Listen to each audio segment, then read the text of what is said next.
We're going to dive deep into conversations. So from the last lesson, can you guys remember what we talked about conversations so far? So maybe you can get a, what we revise what we covered through the last session. Oh, no, I look like a teacher who just types everything. How do we remember the strategies that I thought? What are some of the mindsets, right, when it comes to conversations, and what's like the basic conversational tactic, right, which is co-reading. correct. So what are the mindsets when it comes to conversations, right? There's a couple, like one or two. What's the two major mindsets that we should have when it comes to conversations? There's two. Showing empathy. Right, that's one of the many, right? Empathy. Right?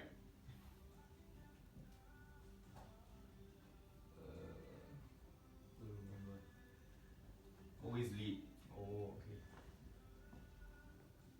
Last one.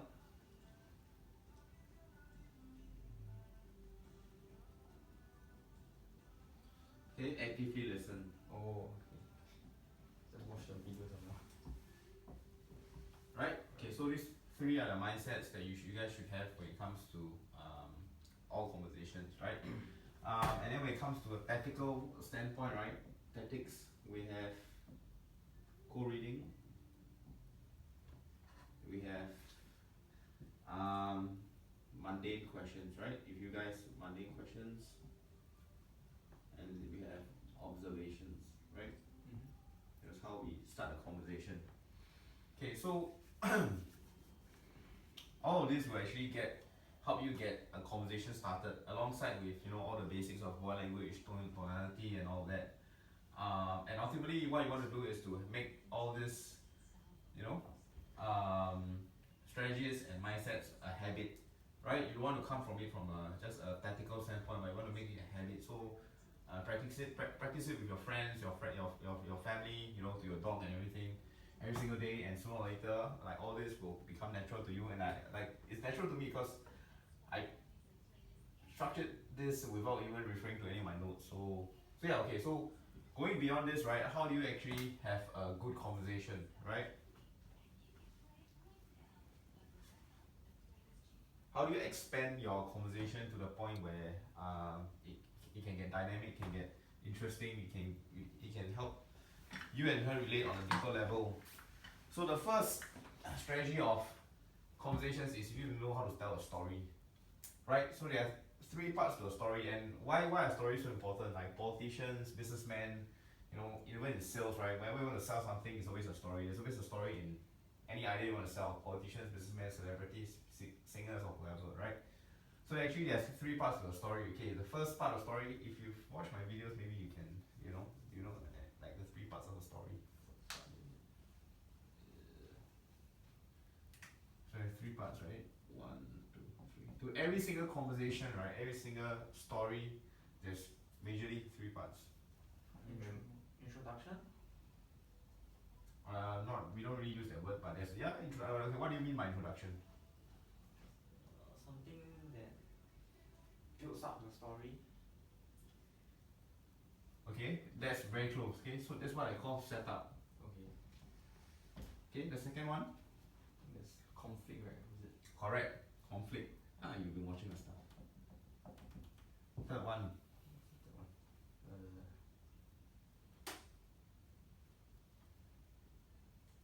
Third one is checking if it's recording. Okay, resolution / punchline. Oh. Right, every single conversation, every single story is always, you can't really get out of this. So how do you structure a conversation in a way that is, they're dynamic and they're interesting and they're not long-winded, right? A lot of people talk and go on and go on and go on. We all know those people, right? And then they lose tension within the group or with the girl.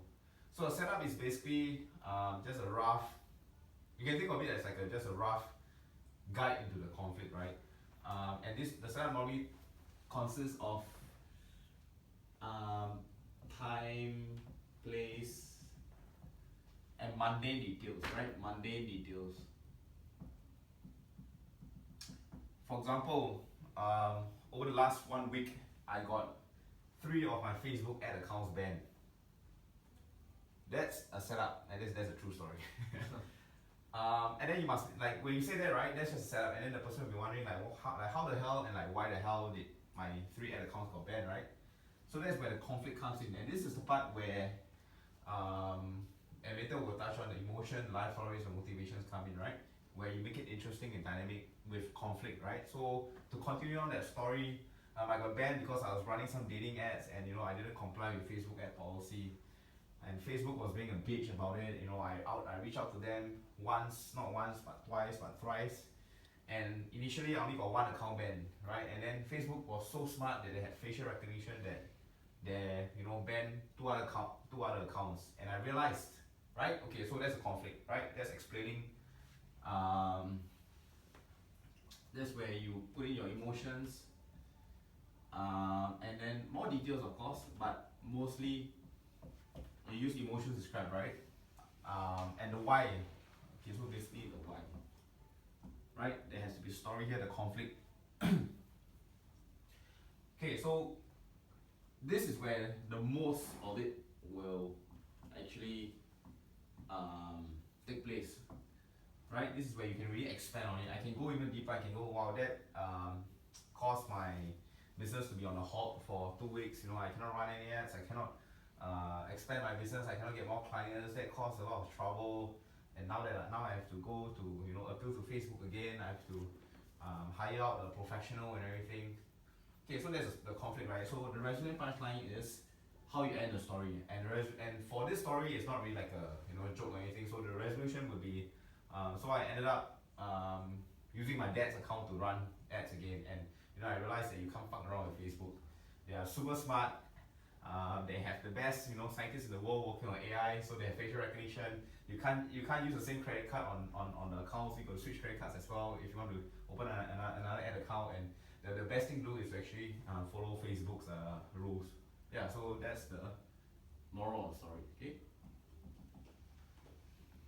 But ultimately, right, you can have all these 3 components, but still make your story really boring because you don't talk about, you don't use emotions in your stories. You don't, maybe you are too nice. You don't use the vulgarities or anything. I mean, it's not good to always use vulgarities, but using it, you can use it to make your conversations your stories a lot more interesting. To really make a point that fuck, this is really frustrating, right?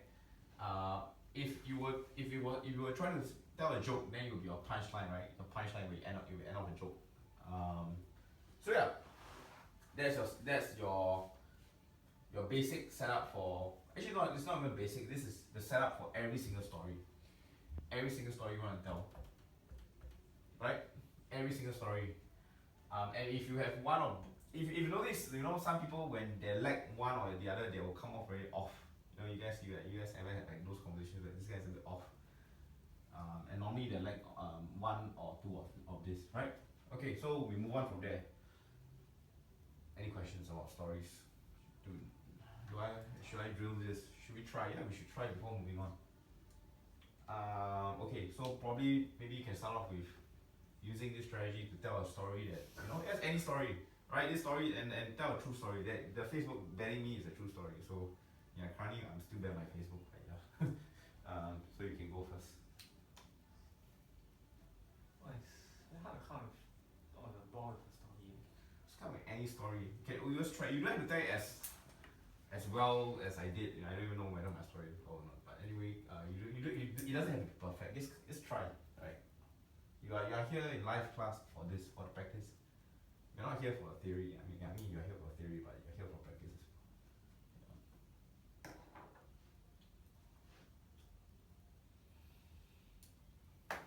Story, come. From your own life. Talk about something that happened at work that you didn't like. What happened at work this week that you didn't like?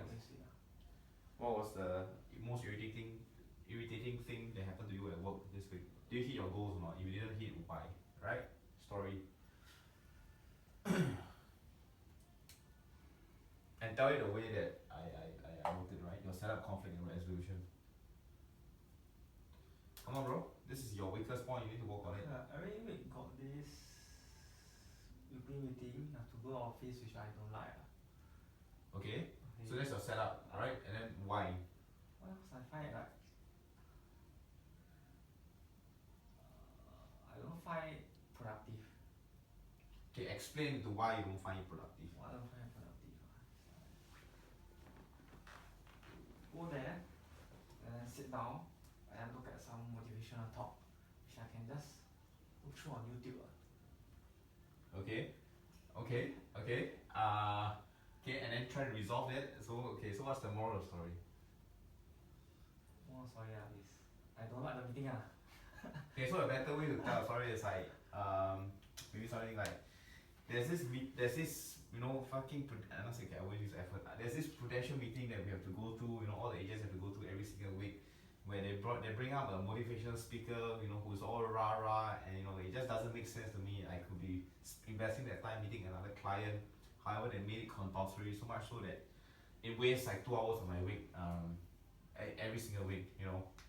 And I'm so pissed off, and I would really rather spend the time meeting other clients. So yeah, a resolution can be actually it can be as simple as that. It can So okay, not a bad try. Okay, moving on, Sean. Okay. I had this team building exercise in NS. Okay. I was put in charge. Okay. So basically, what happened is, we had to all gather together, Okay. and everyone else besides me had to put on blindfolds, and they had Okay. they had to hold a string, so they had to form a shape with the string. Okay. So they had to listen to me. Okay. So what I did was, I tried to individually get them to move according to how I wanted to do it. Okay. But the other team managed to finish it in 5 minutes. I was wondering how come. Then I realized, instead of me being the only one doing input, I can actually ask all of them to move at once. Okay. So that's how I figured out. Okay. Yeah. Right. That's actually quite an interesting story. Yeah. You see, you can there's a conflict there. What could have been better is maybe your resolution you can even expand. You can say like that actually taught me something about leadership. About how to say using other people instead of trying to solve everything on my own, something like that, right? Just to make it, just to accentuate that, right? But anyway, that's a good try. Okay, so roughly that's the art of storytelling. It's not that difficult, and if you really want to be a dynamic storyteller, add in the vocabulary, add in the emotions, add in all the fanciful stuff, and then you find people listening to you more, and sometimes they look at you like, wow, I can't figure out your vocab. But anyway, moving forward. Okay. So moving forward, I call this the why game, and ultimately the why game is linked to values, your own personal values, and the girl you're speaking to, her values. And from a tactical standpoint, you can use this for understanding the blueprint for attraction and comfort. Okay, very very confusing, right? Very big concepts, but let me get into it. So what do I mean by the why game, right? And why do you need the why game? So basically, the why game is to actually help you connect with someone on really really deep values, right? And there's this saying that people make choices and writers make choices, right? And so do people, right? If let's say for example, if you were to hang out with a girl and she's always talking about her parents, right? Her family, what she did with her mom, her dad, and all this, her little brother. And you ask why. Why does she keep talking about her family? And what does she? So from your guess, right? What does it tell you about her values? She values her family. Yes, right? She values her family. So if someone, okay, for example, let's say if you hang out with someone who's always talking about money and everything, or maybe he's always showing off, how much money he has, or all the deals that he has done. And you ask the why, you play the why game, right? So what's the read that you have from this guy, right? Arrogant. Arrogant? He loves money. He loves money? True. Okay, you can actually get a read that he loves money, right? But at the same time, you can actually get a read that he's insecure about money, Oh. right? So basically when you play the why game with yourself and others, actually okay, first you play with others, right? When you are out on a date and everything, you listen actively, and you can start to notice what the girl values in life, right? Maybe she's talking about yoga all the time, right? Or maybe she's talking about what it goes like, I don't know, like Latin dancing all the time. And slowly and surely you can find out that this is a blueprint. She values that kind of activities, and from the activities you can actually further distill it down to her personal values, right? And some girls react differently to different things. So for example, right, girls that value partying, right? If you were to present yourself in a more partyish manner, right, that would resonate with her a lot more, and she would value that aspect of you a lot more than a family-oriented girl, right? So ultimately, how to use this why game, right, is to actually figure out a person's or an individual's like roughly her blueprint, right, and how you can actually adjust your personality and I wouldn't say adjust your values, but adjust your personality, adjust the way you present yourself to fit into her blueprint for attraction and comfort, especially for comfort. How do you get a party girl attracted to you? Maybe you have to be more, maybe she likes that whole like teasing, heavier flirting to and fro. And if you were to be more comfort, that more of like family guy and like treat her nice, then she'll lose attraction like instantly. But if you will be more aggressive, and then she'll like it. And then if you take the more like family oriented girl and you try that whole crazy party boy, frat boy kind of style, and it doesn't work. Not say it doesn't work, it won't work, and then that's where you talk more about your family values and everything, and then that's how you actually connect with her and attract her, right? So the better you get at empathy, right? Empathy, and the better you get at the why game, the better you're able to read people, right? The why they do something, why they talk about something, their motivations of doing this and that. The more you are able to connect with a larger demographic, right? Larger demographic. And the better you're able to adjust yourself in that particular situation to get the outcome that you want. Okay, like this, I wouldn't say this is for long term, but I mean, ultimately some of us can't change our values, like it's just innate in us, but it's more of like, I wouldn't say short term, but more for like casual dating, right? If you want to connect with someone like in a short period of time, that's where you actually play the why game, right? I take that back. You can use it for the long run as well, and I'll show you later, right? So any questions regarding the why game? This is more or less a template, right? I would say a template is more like a Guideline. yeah, a guideline, a philosophy, or like a structure, a framework. Yeah, and it's really important. Like you'll be surprised at how how much you can get out of this with different demographics of girls. Like, and it's not just like the party girl and the family oriented. There's a girl that likes to study, and there's a girl there's a sporty girl, and then there's this hipster girl, and there's a girl that likes to travel and all of that.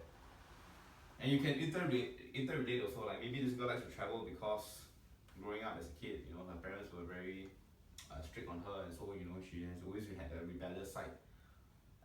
You can make all these kind of reads, and the better you're able to make these reads, the better you're able to relate to her deepest values. And that's how we build like trust and connection really, really fast. Right? Okay, so any questions? Right, okay, so moving forward, out of relating.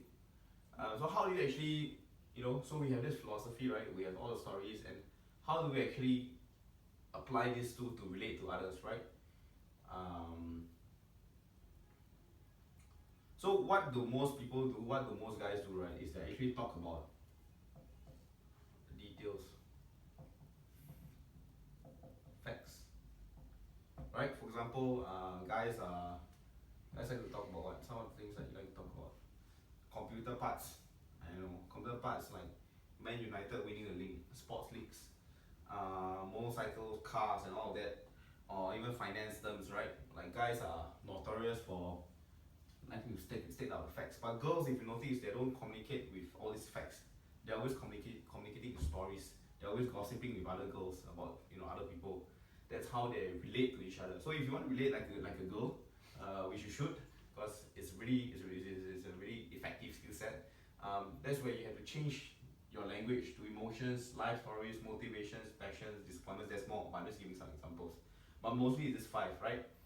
So if you can combine all these, themes and concepts into the why game and the storytelling skill set, that's how you become someone who can relate to others really easily and someone who can relate to someone deeply, right?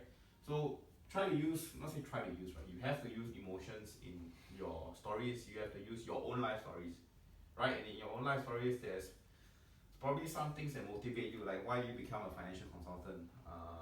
For you, I don't know what your career goals, but you probably have some motivations after you finish NS, right? Yeah. There's probably a why, right? Could it be your passion? Do you like finance a lot? Do you like? I mean, I can't see why someone is like interested in insurance, but maybe some people are really really passionate about insurance. And there's probably some disappointments in your life, right? There's probably stuff that you feel that in life. Could be school, could be friendship, could be love, could be how your ex-girlfriend dumped the ass. All this is all inside. And then you use, this is where you painfully dig out. So for beginners, I would say you can actually script this out before you go on a date, right? So you have three life stories, or okay, not say three life. Okay. Let's say you have one each. Okay. One motivational, one of your life story where you're motivated to do something, and one story where you're passionate about something, and then one story where you're disappointed. And you script it out. And when you go on a date, that's where you use all this as ammo, right? I mean, this was how I did it, man. I swear. And of course, you script it out because you need to say that in emotions. And if you were to just say I want to improv it, you're gonna get fucked, right? Okay, so we'll pause here and then we'll try to drill this. We'll try to tell a story that's let's talk about disappointments. I love this the most because I always get disappointed by a lot of things. Tell a disappointing story. Okay, a life story where you had a disappointment using the framework that I spoke about. Okay, maybe Sean, you go first this time. Okay.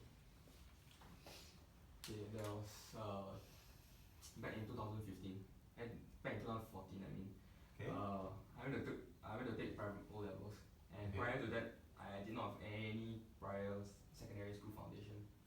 So I only had 1 year to like study for it. Okay. Obviously I struggled and I didn't get the result I wanted. Okay. So what's the moral story? I didn't have enough time. Okay. So then, I that's a setup. That's a simple setup. It's a simple conflict. But the moral story can be more inspiring. You can always relate to,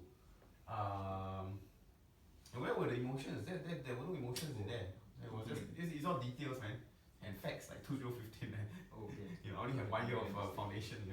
Okay, do it again. Okay, so I want you to end off with so how do you overcome that, right? Like your moral story should be how do you overcome that, right? Like what do you do after that to face that adversity? Like for me, to give you an example, when I started this business, I had no guidance, and for 1 year straight, I had no income, right? And ultimately, I figured it out through the years by getting mentors, and I left my job and I put my ass online and I slowly grew the business, right? That's the resolution. So for you, okay, try from the start. Yeah. Okay, so you see that I need to inject emotion into it, right? Yeah. So how would I inject emotion? Like say how I felt and all that. Yeah. Sad. You sad. Frustrated. Peace. Alright, okay. Disappointment is an emotion as well. Yeah. So back in 2014, I went to take private O levels, and prior to that, I did not have any basic foundation. So at the end of it, I didn't get the results I wanted, and I felt really really disappointed because I worked really really hard, and I would say mostly I was very very frustrated with myself because I felt that I definitely could have done better. Okay. So how I overcame what I did the prior year was through the help of my friends and family, get more tuition, and this is not really working. Yeah, it's going. So the way you can continue the story is like, yeah, I fucked up. I didn't do well from O levels because I only had 1 year foundation. And then what I did the next year was actually with the, help of my friends and family that I really appreciate, right? and then I managed to get the grades that I wanted. Something like that, right? Appreciated is also like Okay. emotion, right? Yeah. Okay. We can try again later with Okay. another story. How? I know you're gonna stammer, but just do it. Yeah. Back when I was a kid, I love playing basketball and like all basketball players, we dream to play in the NBA. But then, as you all know, like about not so good. As in the past, the traditional mindset of a average Singaporean, they'll tell you, the parents will tell you study, study, study, study. Even the teachers also say study, study, study, study. Then they tell me not to focus on sports. So which I listen to them, but then I didn't really like studying at that point of time. And then I didn't get to really progress far in basketball as well. So I think that when you have a dream, never let anyone tell you no. Okay. Yeah. That's a quite a good story. Still could have been better with all the emotions already. Like maybe you can spend time expanding on like the time period also. Like there was 6 years where there was this was during secondary school period. Or this was during primary school period where I both hated studies and and I couldn't do sports. And you can even expand on that. Like how was your life like, right? Like I went to school and I sat in school, but my soul was in the basketball court. Something like that, right? Ooh. Yeah, right. That will make all your stories a lot more interesting. Really describe, right? And this we'll get to this as well. Like you need to have appreciation for language. Okay. So yeah, this is art relating. We try to script like for now because you guys are beginners or maybe you're not a beginner. Try to script. Try to not say script. I would. The best is to just script out, right? Something that you can really use on your dates, where you can really capture her attention with a nice story with details and emotions that you can really talk about. And the truer the story, the better it is, because you become a lot more genuine. Don't try to fake your stories. I never fake my stories. And then you come off as someone who had disappointment, someone who has passion, someone who is motivated, and all this will actually help in building trust and comfort and attraction, right? Any questions so far? Any questions? Do the stories have to be related to a conversation, or it can just be off topic? I'm just afraid of like coming off a bit random sometimes,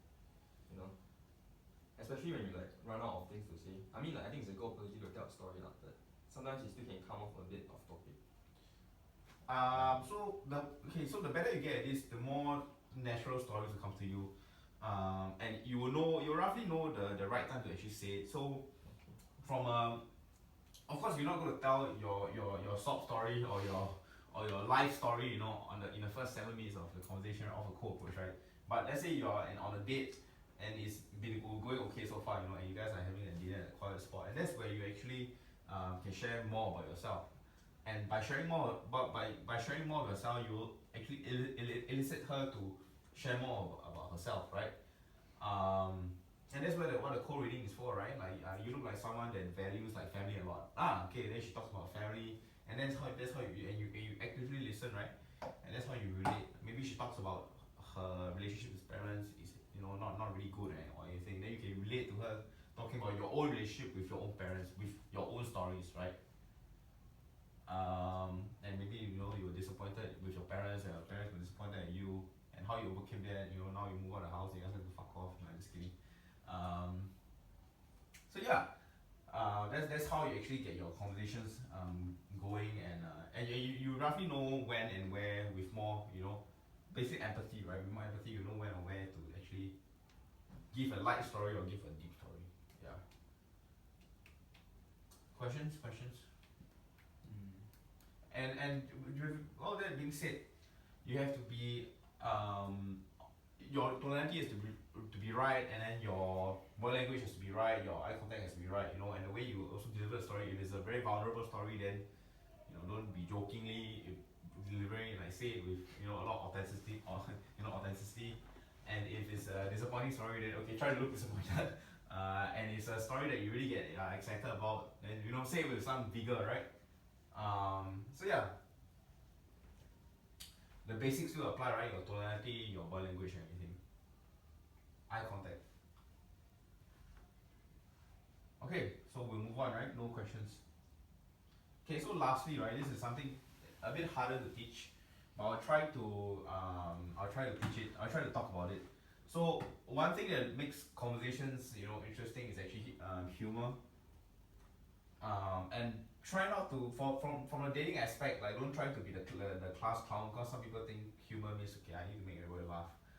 But however, humor can be used to break the ice, facilitate the conversation, and like get her to talk as well, get her to lighten up and everything. So humor is something that we can't really work on.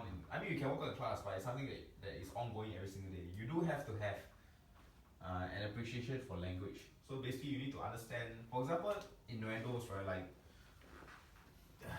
Like when a girl says like, "Wow, that's so big," right? That's like she could say like, "Wow, this computer is so big," right?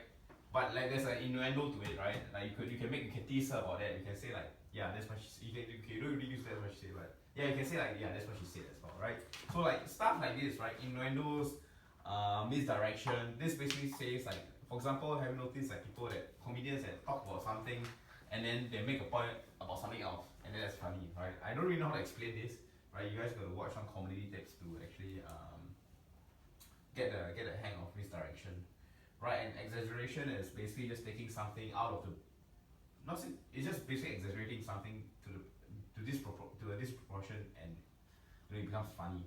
Okay, it's very hard to teach humor, and then itself is kind of funny, right? But you get good by appreciating language, and you get good by watching stand-up comedians, right? And for the Singaporean aspect, I watch like Kumar, Kumar, Yeah. like stereotypes. Yeah, I get stereotypes. Stereotypes are super fun to play with. I used to milk this all the time. I just call a girl like Ali, and I call my ex-girlfriend Ali, and it worked. And she was like a VJC top student, NUS law, and I call her Alien.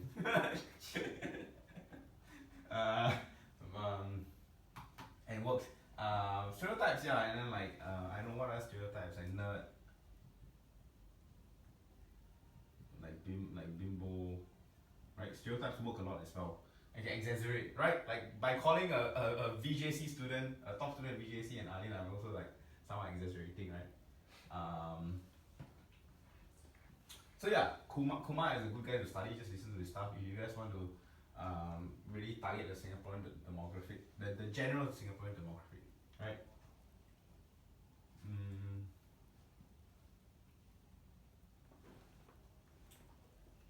Sarcasm as well. I realize that in the Asian context, like sometimes sarcasm doesn't really work, but some girls like it, most don't. Try to tone this down, right? Try to use stereotypes or try to use like Singaporeans have like the kind of humor that's very how to say I can't really explain it, but I call it like a bit of like a dumb humor, like dumb humor kind. Yeah, like they laugh at stupid things. I don't know why. Yeah, dumb humor. Like all this is more like you if you can do all this, you actually reach out to the more atas crowd, and the more intellectually sophisticated, whatever the fuck you wanna call it. Right, and swearing as well. Like having the right f bomb at the right time. It makes it. I don't know why. Like army. All the shit swear out and it's somehow funny to a certain extent. So the rightly time like f bomb or the chibais or whatever you want to call it is actually funny if you time it right. So a lot of humor is actually down to timing, and delivery. Right, the body language and tonality that you say as well, right? You can say something really funny with a straight face and something like that, and sometimes you can pull it off, right? So if a good example that I always use is let's say if you were to do a co-approach, right? And if you co-approach her and you manage to get her on a date, she has the impression of you that you already have balls, right? But if you were to go on a date and just say like actually I'm very shy, she'll probably like what the fuck, you know what I mean? Like she'll probably laugh, you know what I mean? So that's like a dynamic you can play as well. You can actually, if you are someone who works out a lot and everything, you can actually do a misdirection. Not say misdirection. You can go the opposite and say, I actually can't even live this. Or like, can you help me with this? Just to kind of fuck around, right? So all these things actually help with humor and actually it actually makes your interaction with her a lot more interesting, a lot more things you can play with, right? And the better you can get with humor, I mean, they always say, right, you can get a girl to laugh, you can get a girl to do anything, right? This is gold, right? But of course, don't be a class clown. Last time I used to do a lot of what do you call that? Depreciate, self-deprecating, right? I don't even know how to spell it. Humor, right? Self-deprecating humor. This worked for a while until to a certain point where I realized in the Asian culture, like especially if you are going for like the hotter girls, they don't want you to put yourself down, right? But this can work for probably, let's say if a girl finds you too high value, right? Let's say you hit on a girl and she's really super attracted, she's really super nervous around you. So that's where you make a read and say, I need to loosen up and put myself down for a bit, to actually reach connect with her on that level, right? So this can be helpful as well. A good comedian to actually learn this style of humor from is Louis C.K. But I wouldn't recommend. I would recommend just sticking to this for now. Kumar, Chris Rock, and all of that. They all help. Yeah. Any stand up comedian, just listen to them. On the train, on the commute to work or something. Yeah. Okay. Any questions so far? Any questions so far? Let's say if you tell a joke but she doesn't really get it, how do you recover from that? Just continue. Just maintain the frame and just talk about something else. It will be very awkward. It wouldn't be awkward because at least you are trying to make her laugh and she kind of knows that. Oh, okay. Yeah. True. And a lot of my jokes don't really have any, a lot of my jokes, people don't understand my jokes because of the way I speak and everything.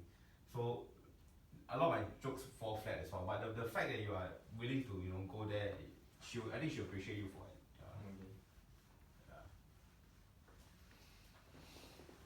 So yeah, like this is a huge part of conversations. I can't there's nothing else.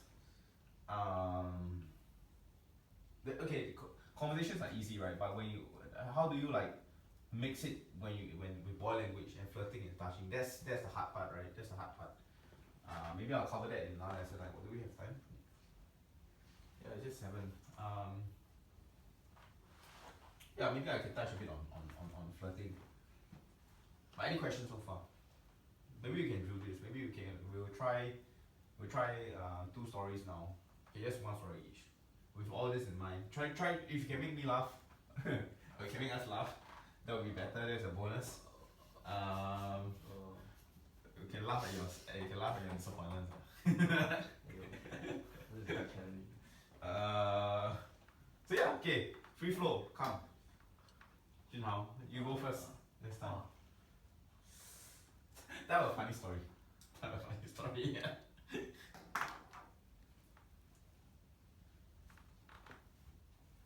Can it be dumb humor? Yeah, it can be dumb humor. Yeah, let's try it. I mean,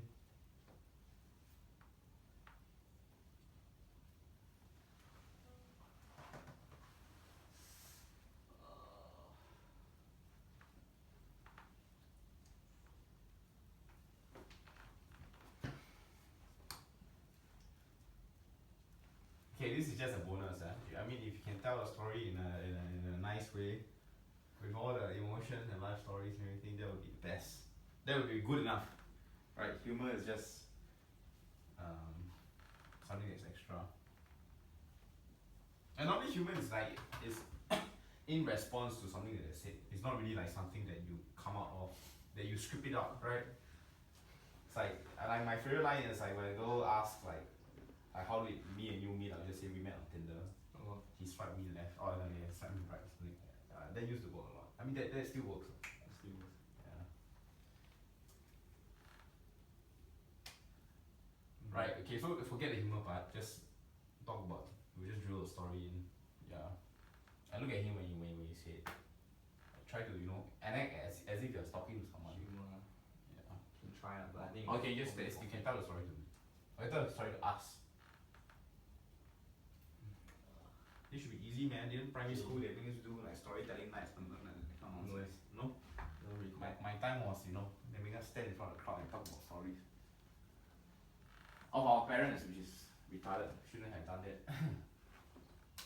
That's Come, you know. I'm thinking. Tell your story about how you broke up with your ex-girlfriend. I know it's a painful story, but. How I broke up. Or your reaction to breaking up to her. I mean, there's probably some disappointments and pains that you go through, right? Actually, the way we broke up is very simple. Okay, yeah, okay. This is simple enough to.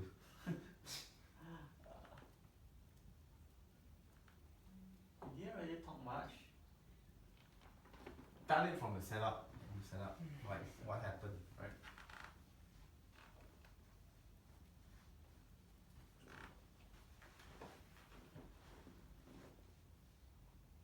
Well, how to set up from there? Just give details. Yeah, just give details. Like when did you start? I shouldn't say when. Just say like how did you guys start breaking up? When was the time you noticed that you guys started breaking up? When did you notice that she started being more cold towards you, or like there was okay, say like there was this night I was having dinner and she popped this question about this weird question that came out. I don't know how you guys broke up now, but like I'm just giving you examples.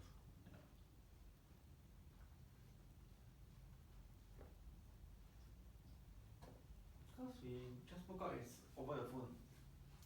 Then it's just texting. Yeah.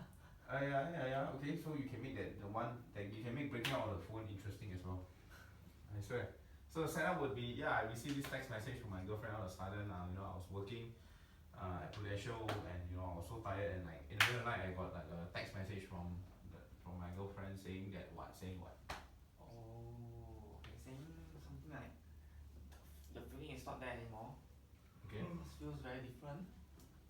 Okay. So how did that make you feel? Was there any conflict? There must have been, And immediately I called Marcus and asked him what's right? Yeah. But how did that make you feel? How that made me feel? I feel that I know it's coming because I feel the communication is off. Okay. Okay. Go on. That I know it's coming. It's just a matter of time. Okay. So pretty much I was prepared already.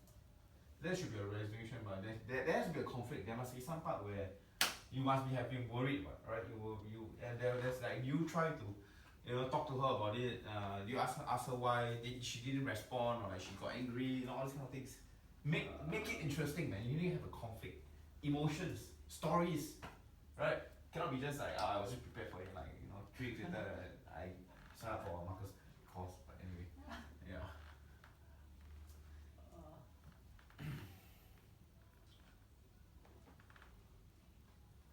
I don't know. It's really just like. Come, stand up. You stand here. Stand here. And tell us the story.